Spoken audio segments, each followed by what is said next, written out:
Nangyari ito sa akin, isang gabing winasak ng tadhana ang lahat ng akala ko. Kumusta? Ako si Liza, 27 ang edad. Isang simpleng babae mula sa bayan ng Lipa sa Batangas, na abala sa trabaho at pagpapalaki sa anak na si Jake. Hindi ko inaasahan na ang isang pangkaraniwang biyahe pa uwi mula sa probinsya ay magpapabago ng lahat ng alam ko tungkol sa amin, ako at sa aking anak. Ilang linggo na ang nakakaraan nang magpasya kaming pumunta sa probinsya para bisitahin ang aking kapatid sa Laguna. Si Jake ang nagmaneho, gaya ng lagi niyang gustong gawin simula nang maging legal na ang kanyang edad para magmaneho. Mas gusto niyang ako ang huwag nang mag-alala sa biyahe. May kakaibang respeto sa kanya na minana niya sa ama niya, na noon ay palaging maasikaso at mahinahon. Habang papalapit na kami sa bayan ng San Pablo, Laguna, nagsimula nang bumaba ang araw at ang mga ulap ay nagdilim na. Biglang may narinig kaming malakas na kalabog mula sa ilalim ng hood ng kotse. Napansin ni Jake ang pag-uga ng sasakyan, at kahit pa pinapadali niya ang takbo, unti-unting bumagal ang kotse. May mali yata, sabi niya habang nakakunot ang noo. Dumiretso kami sa isang tahimik na daan sa gilid ng highway, at ilang sandali pa'y namatay ang makina ng tuluyan. Walang signal sa cellphone, at kami tila na stranded sa gitna ng walang saysay na lugar. Mukhang ito na ang katapusan ng sasakyan, natawa ako ng bahagya para maibsan ang tensyon sa hangin. Ngumiti si Jake, pagod pero kalmado. Ayos lang yan, tatawagan ko na lang ang tow truck. Maghintay tayo.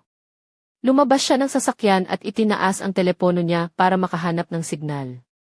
Habang nakaupo ako sa tabi niya sa passenger seat, naalala ko kung paano ako ang nag-alaga sa kanya noong bata pa siya, at ngayon siya ang nag-aalaga sa akin sa ganitong paraan. Sa edad niyang 28, hawak niya ang sitwasyon ng may tapang at katiwasayan. Isang kakaibang palitan ng papel na hindi ko inasahan. Pagkalipas ng ilang minuto, bumalik siya na may ngiti sa labi.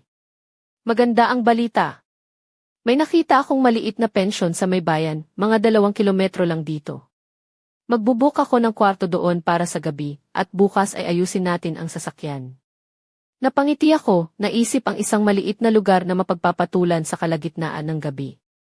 Pension. Sige na nga, sabi ko, habang iniayos namin ang mga gamit namin sa maliit na bag. Hindi ako sanay sa mga ganitong klase ng pagtulog, pero mas okay pa rin ito kaysa matulog sa sasakyan. Habang papunta kami sa pensyon, nagsimula ng gumabi. Maliit lang ang lugar, medyo luma, ngunit malinis at maayos. Nakakuha si Jake ng huling bakanting kwarto na may isang kama. Ako na lang matutulog sa sahig o sa upuan, sabi niya, gaya ng dati niyang ginagawa para maprotektahan ako. Tinanggihan ko siya ng may ngiti, alam kong ayos lang kami. Pumasok kami sa kwarto na may halimuyak ng vanilya at alikabok ng mga alaala. Ang kama ay malaki, halos punuin ang buong espasyo. May maliit na banyo sa gilid at isang lumang telebisyon na nakakabit sa pader. Hindi ito hotel, pero pwede na, sabi ko habang inilalagay ang aking maliit na bag sa tabi ng kama. Habang nag-aayos ako, lumapit si Jake at mahinang inabot ang aking paa. Gusto mo ba ng masahe sa paa? Parang dati, pagkatapos ng basketball practice. Nagulat ako sa alok, pero pumayag ako. Mainit at malakas ang mga kamay niya, dahan-dahan nilalamas ang aking mga kalamnan. Isang init na hindi lang dahil sa pagod ng biyahe, kundi dahil sa dami ng taon na ako ang nag-aalaga sa kanya, at ngayon siya na ang kumalinga sa akin. Suot ko ang aking simpleng ballet flats na gawa sa malambot na balat, at isang payak na cotton dress na dahan-dahang bumabalot sa aking katawan. Ang kanyang haplos ay nagdulot ng kakaibang kiliti, isang malumanay na alindog na nagpaalala sa akin ng malalapit na ugnayan, isang lihim na init na tahimik na dumadaloy sa hangin ng kwarto. Okay ka lang ba, nanay? Tanong niya ng mahinahon. Sagot ko, pinipilit na umiti habang pinagmamasdan siya. Sa isang saglit, may katahimikan na bumalot sa amin, isang sandaling puno ng hindi nasabing damdamin. Pinatigil ko ang masahe at sinabing, hindi mo na kailangang matulog sa sahig, Jake. Malaki ang kama. Ngumiti siya at tumango lang, parehong handang magpahinga sa katahimikan ng gabi. Habang nagbibihis ako sa banyo, suot ko ang lumang nightgown na gawa sa malambot na cotton na may maliit na bulaklak na lace sa gilid na nagbigay ng konting lambing sa aking anyo. Lumabas ako ng banyo at nakita ko siyang nakahiga na sa kama, nakatalikod para bigyan ako ng privacy. Dahan-dahan akong pumasok sa tabi niya. Tahimik ang kwarto, tanging ang humahaplos na tunog ng aircon ang naririnig. Ngunit sa kabila ng katahimikan, hindi ako makatulog. Hindi dahil sa hindi komportable, kundi dahil sa isang pakiramdam na mahirap ipaliwanag, isang malalim na lambing na unti-unting sumisibol mula sa mga taon ng aming pagsasama.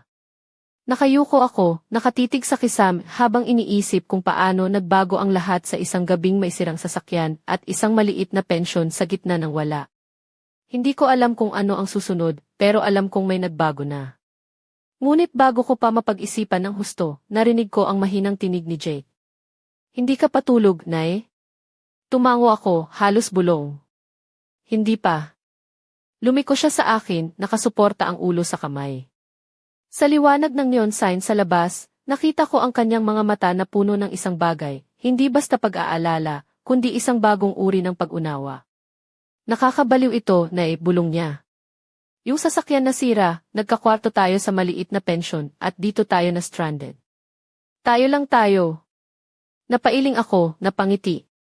Parang gustong magbiro ng tadhana, no? Ngunit sa likod ng biro, mailalim na hindi ko maipaliwanag.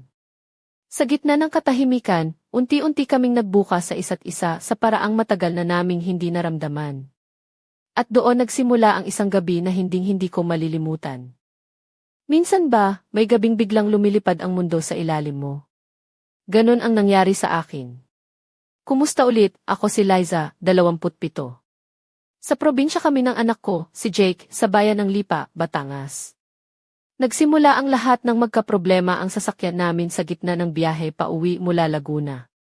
Hindi ko inakala na sa isang simpleng gabing iyon, magbabago ang aming relasyon sa hindi inaasahang paraan. Pagkatapos ng maikling pag-uusap namin sa maliit na kwarto ng pensyon, napuno ang hangin ng katahimikan na puno ng damdamin. Hindi kami nagmadaling magsalita. Si Jake ay nakatingin sa bintana, habang ako naman ay nakaupo sa gilid ng kama, iniisip ang mga nangyari. Napansin kong may kakaiba sa kanya, ang kanyang mga mata ay mailalim na dati hindi ko pa nakikita. Hindi ko maiwasang maalala noong bata pa siya, ang mga gabing siya ang natatakot sa unos, at ako ang nagluluwag ng kanyang mga takot. Ngayon, siya naman ang nag-aalaga sa akin, na parang ako ang maliit at siya ang matatag. Isang pagbabago na hindi ko inaasahan ngunit tinatanggap ko ng buong puso. Habang pinagmamasdan ko siya, napansin ko ang bawat detalye sa kanyang anyo, ang maitim niyang buhok na bahagyang nagkalat, ang mga braso niyang matipuno, at ang simpleng puting t-shirt na bahagyang nakatupi sa mga braso. Sa kabila ng pagiging matanda na niya, may kabataan pa rin siyang sumisiklab sa kanyang mga mata. Nilapitan niya ako ng dahan-dahan at muli niyang hinawakan ang aking kamay. Hindi ito basta hawak, kundi isang malambing na pagdampi na puno ng pangunawa at pagkalinga. Hindi ko alam kung paano ito sasabihin, pero minsan, nakakaramdam din ako ng pag-iisa, sabi niya ng mahina. Napaluha ako nang marinig iyon. Hindi lang ako ang nagdurusa sa pag-iisa, at hindi kami nag-iisa sa pagharap sa mga hamon ng buhay. Napagtanto kong sa kabila ng pagiging mag-ina, kami rin ay mga tao na naghahanap ng pag-unawa at pagmamahal. Jake, bulong ko, ako rin. At sa sandaling iyon, parang nawala ang lahat ng hadlang sa pagitan namin. Ang mga taon ng pag-aalaga, pagkakapagod, at pag-aalala ay napalitan ng isang bagong uri ng koneksyon, isang malalim na lambing na hindi ko inaasahan. Humiga kami sa kama, magkatabi, hawak ang kamay ng isa't isa. Hindi namin sinasabi ang lahat ng nasa isip namin, sapat na ang katahimikan na nag-ugnay sa amin. Ang mga tunog ng hangin sa labas, ang mahinang ilaw ng lampara, at ang dahan-dahang tibok ng puso namin ang nagmistulang musika sa gabi. Habang dahan-dahan akong nilalambing ng kanyang mga kamay, naalala ko ang mga lumang sandali, ang mga gabing siya ay kinakailangan ko, at ngayon siya naman ang kailangan ako. Parang isang panibagong yugto ang nagsisimula, isang kwento na puno ng hiwaga at pag-asa. Hindi ko alam kung ano ang susunod, pero sa gabing iyon, ramdam kong hindi na kami babalik sa dati. Ang aming relasyon ay nagbukas sa isang bagong daan, hindi lamang bilang mag-ina, kundi bilang dalawang taong nagmamahalan sa kakaibang paraan. Sa umaga, habang nagbubukas ng mga mata, dama ko ang init ng kanyang kamay sa tabi ko. Hindi ko maipaliwanag ang pakiramdam, pero alam kong ito ay simula pa lamang ng isang mahaba at masalimuot na paglalakbay na magbabago sa amin magpakailanman. Minsan, ang mga simpleng gabi ay nagiging pintuan ng mga lihim na di inaasahan. Ako si Liza, 27, isang ina mula sa Lipa, Batangas. Sa gabing iyon, sa isang maliit na pensyon sa San Pablo, Laguna, nagsimula ang isang kakaibang kwento, isang kwento ng pagmamahal, pag-aalaga, at isang ugnayang hindi pa namin lubos na naunawaan. Habang papalalim ang gabi, naramdaman kong unti-unting nagbabago ang hangin sa pagitan namin ni Jake. Hindi na siya ang batang anak na kailangan ko pang alagaan, siya na ang nagdadala ng lambing at pag-aaruga na matagal ko nang hinahanap. Habang nakahiga sa kama, may mga sandali na naglalakbay ang isip ko sa nakaraan, ang mga araw na ako ang nagluluwag ng kanyang mga takot, ang mga gabing ako ang nagpapaligaya sa kanya. Ngayon, tila siya ang nagliligtas sa akin mula sa pagod at lungkot na dala ng mga taon ng pagiging isang ina at isang babae na madalas nakakalimot sa sarili. Sinubukan kong isipin kung paano namin haharapin ang mga pagbabagong ito. Hindi madali ang tanggapin na may mga damdamin na dahan-dahang sumisibol na maaaring magdulot ng gulo sa mga nakasanayan naming relasyon. Ngunit sa kabila ng lahat, naramdaman ko ang isang bagay na hindi ko pa naramdaman, isang malalim na pagkakaunawaan na mas malakas pa kaysa sa aming dugo. Si JK ay tahimik na nakatingin sa akin, ang kanyang mga mata ay punong-puno ng damdamin na parang may gustong sabihin ngunit natatakot. Nay, wika niya, alam kong kakaiba ito, pero hindi ko kayang itago ang nararamdaman ko. Napahawak ako sa kanyang mga kamay, ang init ng kanyang balat ay nagbigay ng lakas sa akin. Ako rin, anak, sagot ko ng may bahagyang pag-aalinlangan. Habang nag-uusap kami, napagtanto ko na hindi kami nag-iisa sa mga ganitong damdamin. Ang buhay ay puno ng mga hindi inaasahang pagkakataon, mga sandaling nagbabago ng landas ng ating mga puso. Ang kwarto ay puno ng katahimikan, ngunit ang pagitan namin ay nagliliyab sa isang di mabilang na damdamin. Ang bawat haplos, bawat tingin, ay nagdadala ng bagong kahulugan sa aming samahan. Sa mga sandaling iyon, nawala ang lahat ng takot at pagdududa. Ang tanging naroon ay ang dalawa naming puso na nag-uusap sa isang wika na tanging kami lang ang nakakaintindi.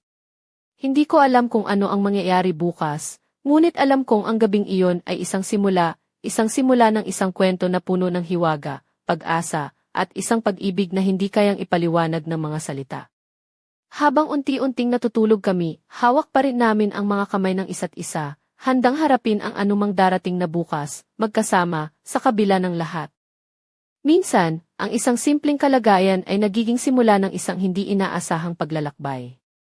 Ako si Liza, 27, isang ina mula sa bayan ng Lipa, Batangas.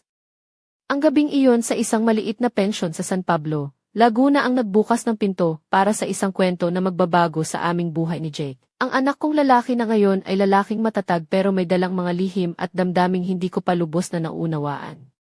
Habang nagsimula na kaming magpahinga sa kwarto, napansin kong unti-unting bumaba ang tensyon sa pagitan namin.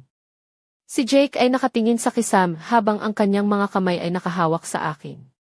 Ang malamlam na liwanag ng lampara ay nagbigay ng malambing daglo sa kanyang mga mata, na tila nagpapahiwatig ng mga salitang hindi niya masabi. Sa gitna ng katahimikan, unti-unti akong naalala ang mga gabing ako ang nag-aalaga sa kanya, ang pagdampi ng kanyang mga kamay sa akin, ang pag-iyak niya sa mga panahon ng pangungulila, at ang mga gabing siya ang nagpapasaya sa akin sa kabila ng pagod. Ngayon, tila siya ang nagbibigay ng lakas sa akin, isang papel na hindi ko inaasahan ngunit tinatanggap ko ng buong puso. Napailing ako nang maramdaman ko ang banayad na haplos niya sa aking balikat. Nay, bulong niya, alam kong mahirap ito para sa atin, pero gusto kong malaman mo na nandito lang ako. Hindi mo kailangang mag-isa. Napaluha ako, hindi dahil sa lungkot, kundi dahil sa tindi ng pagdamdam at pangunawa na naramdaman ko mula sa kanya.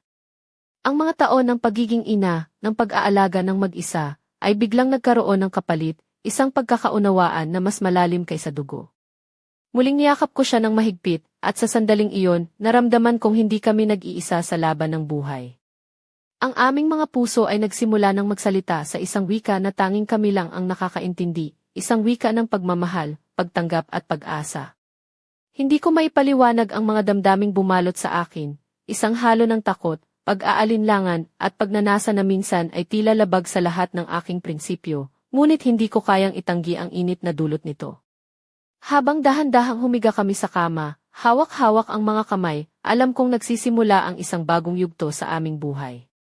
Isang yugto na puno ng mga tanong, ng paglalakbay, at marahil ng mga sagot na matagal na naming hinahanap.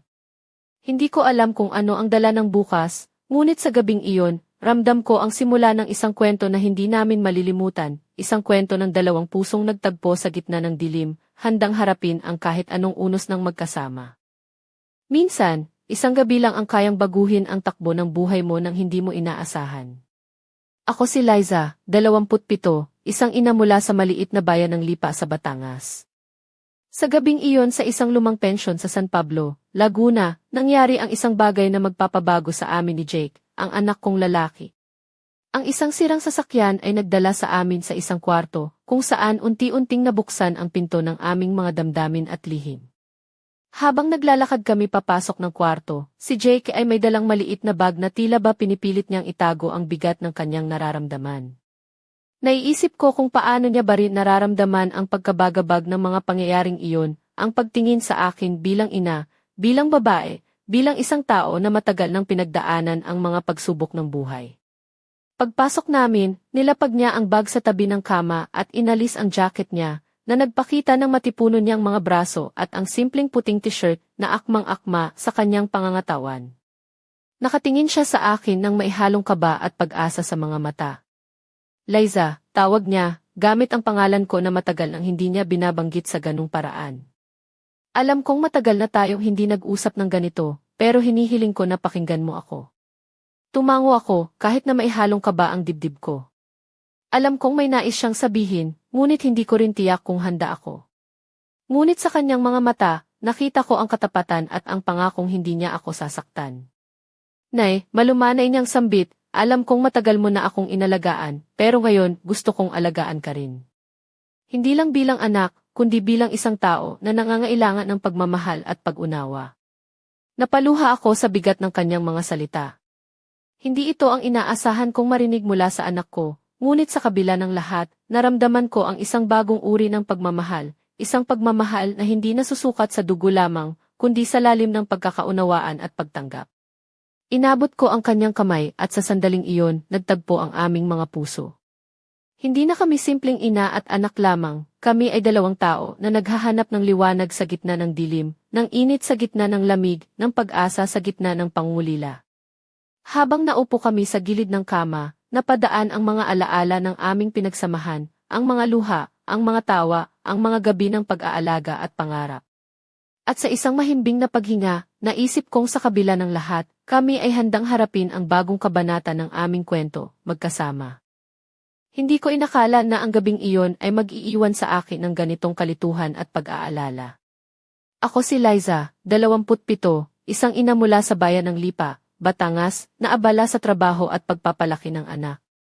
Subalit, sa maliit na pensyon sa San Pablo, Laguna, isang pangyayaring hindi inaasahan ang naganap, isang gabing nagbukas ng mga damdamin na matagal nang nakatago, na ngayon ay naglalaban sa loob ng puso ko. Pagkatapos ng aming pag-uusap ni Jake, napuno ako ng halo-halong emosyon. Hindi ko maintindihan kung paano nangyari ito, kung paano ang anak kong lalaki, na noon ay aking inaalagaan, ay ngayon ay nag-aalok ng pag-aaruga sa akin sa isang paraan na hindi ko pa naramdaman. Habang nakahiga ako sa kama, iniisip ko ang mga posibilidad at mga hadlang. Paano kung mali ang nararamdaman ko? Paano kung ang lahat ng ito ay isang ilusyon lamang, isang panandaliang pagkakaintindihan na mawawala pagdating ng umaga? Napakahirap tanggapin ang katotohanan na ang aming relasyon ay nagbabago, hindi na kami basta mag-ina lamang, kundi dalawang tao na may mga lihim at damdaming komplikado at minsang nakakabahala. Naaalala ko ang mga gabing ako ang nagpapalakas sa kanya, ang mga oras na ako ang nagdadala ng pag-asa sa kanyang mundo. Ngayon, siya naman ang nag-aalaga sa akin, na parang isang matatag na haligi na handang sumuporta sa akin sa kabila ng lahat. Sa kabila ng aking pagdududa, naramdaman ko ang init ng kanyang kamay na mahigpit na kumakapit sa akin. Ang kanyang mga mata ay puno ng pangunawa at pagmamahal, isang pagmamahal na hindi lamang bilang anak, kundi bilang isang tao na handang magbigay ng suporta at lakas. Hindi ko mapigilang mag-isip kung paano sana namin malalampasan ang mga pagsubok na ito. Ano ang sasabihin ng mga tao? Paano namin haharapin ang kinabukasan? Ngunit sa kabila ng lahat ng ito, may isang bagay na malinaw sa akin, hindi namin kailangang harapin ang lahat ng mag-isa.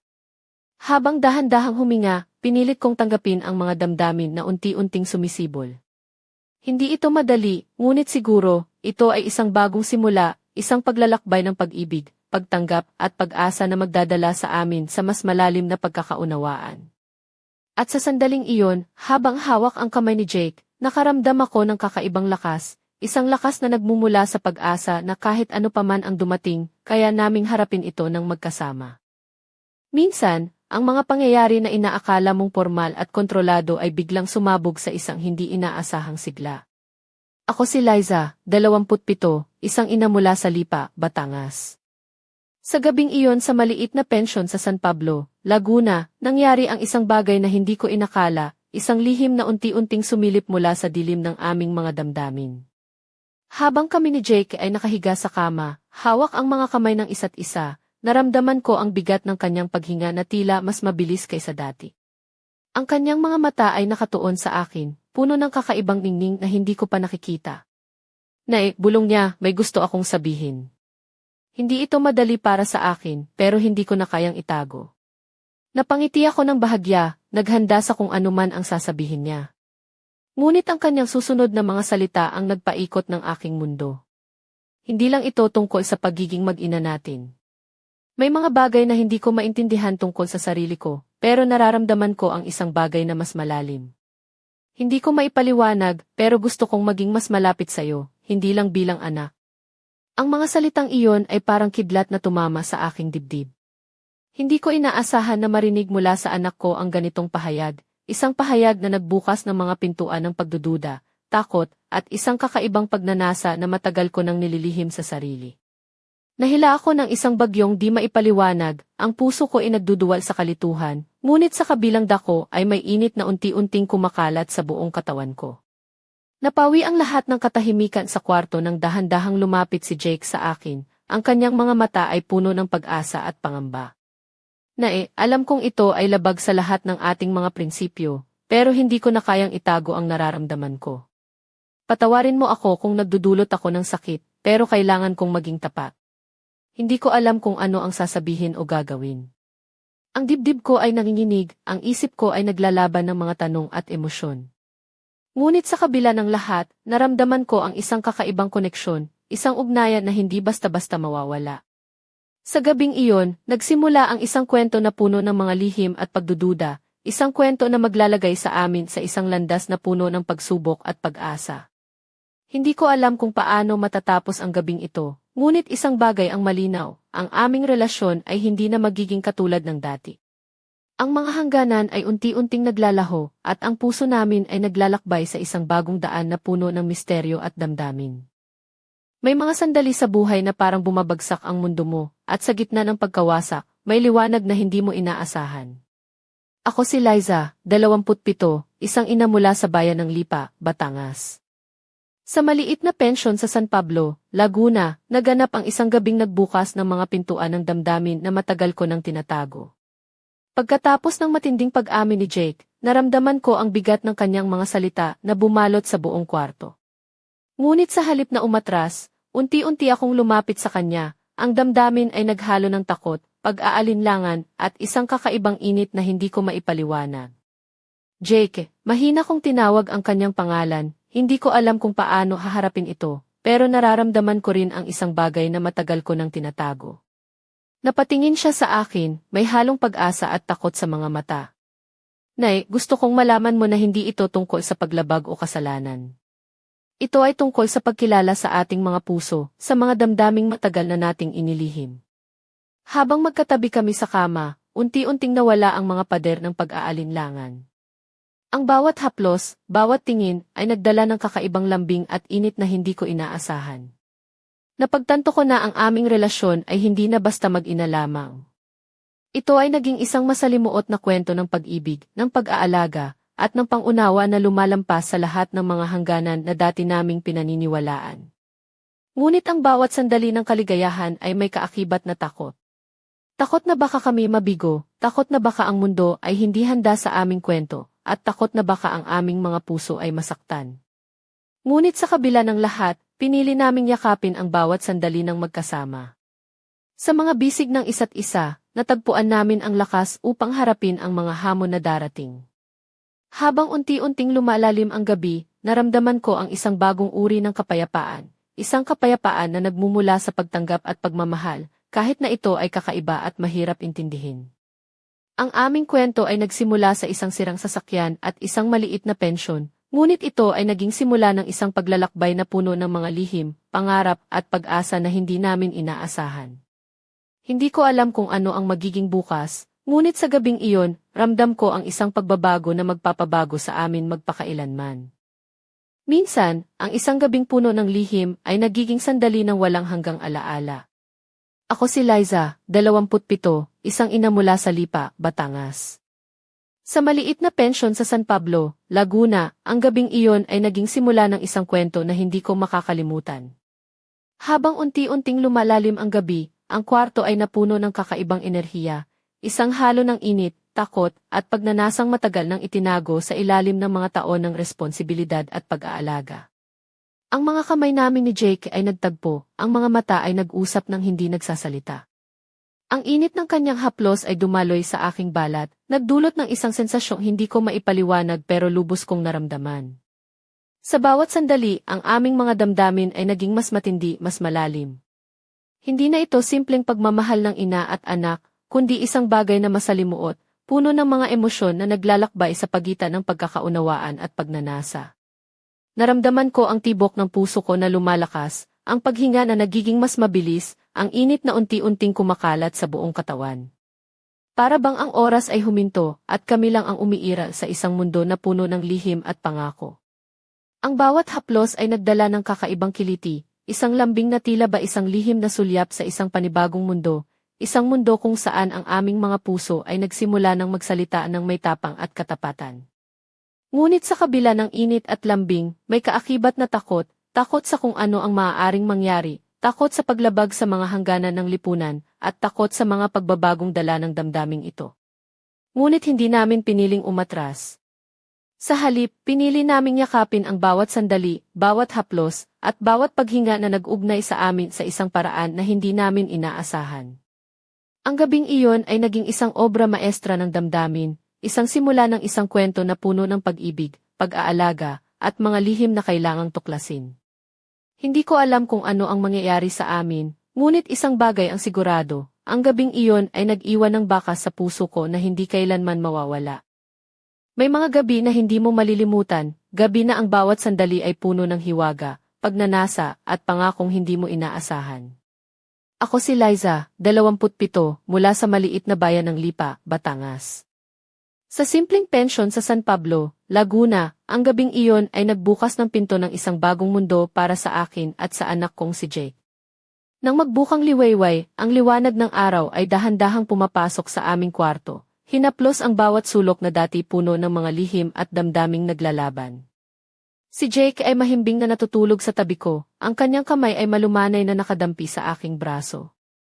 Sa unang pagkakataon sa mahabang panahon, naramdaman ko ang kapayapaan, isang kapayapaan na nagmumula sa pagtanggap sa sarili, sa mga damdaming mahirap ipaliwanag, at sa katotohanang hindi na kami mag-isa sa laban ng buhay. Habang nag-aayos kami para umalis ng pensyon, nagmasid kami sa mga simpleng bagay, ang amoy ng kape sa maliit na kainan sa kanto, ang mga naglalakihang puno sa paligid, at ang tahimik na ngiti ni Jake na tila may taglay na hiwaga. Sa paglalakbay pabalik sa Lipa, napansin ko ang banayad na pagdampi ng kanyang hinlalaki sa aking kamay sa gitna ng katahimikan. Hindi ko ito tinanggal, hindi ko ito itinakwil. Sa halip, pinili kong yakapin ang bagong damdaming iyon, isang damdamin na nagsimula sa isang gabing puno ng mga pagsubok at nagtapos sa pag-ibig na higit pa sa inaasahan. Hindi namin pinag-usapan ng malakas ang nangyari, hindi namin kailangang ipaliwanag ang mga damdamin na namamagitan sa amin. Ang aming mga puso ay nagsalita na para sa amin, sa isang wika na tanging kami lang ang nakakaintindi. Habang papalapit kami sa aming tahanan, alam kong ang buhay namin ay hindi na magiging katulad ng dati. Ang gabi ng sirang sasakyan at maliit na pensyon ay nag-iwan ng marka, isang marka ng pagbabago, ng pag-asa, at ng isang lihim na pag-ibig na patuloy na bubuksan sa mga susunod na araw. At sa puso ko, may isang tanong na patuloy na bumabalot, ano kaya ang susunod na kabanata ng aming kwento?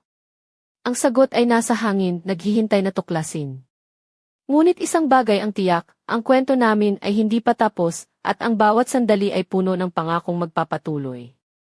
Sa pagtatapos ng gabing iyon, habang nakatingin ako sa lumilipas na sasakyan ni Jake, naramdaman ko ang pag-asa na ang aming paglalakbay ay magsisimula pa lamang, isang paglalakbay na puno ng lihim, pagmamahal, at isang init na hindi ko pa naramdaman kailanman.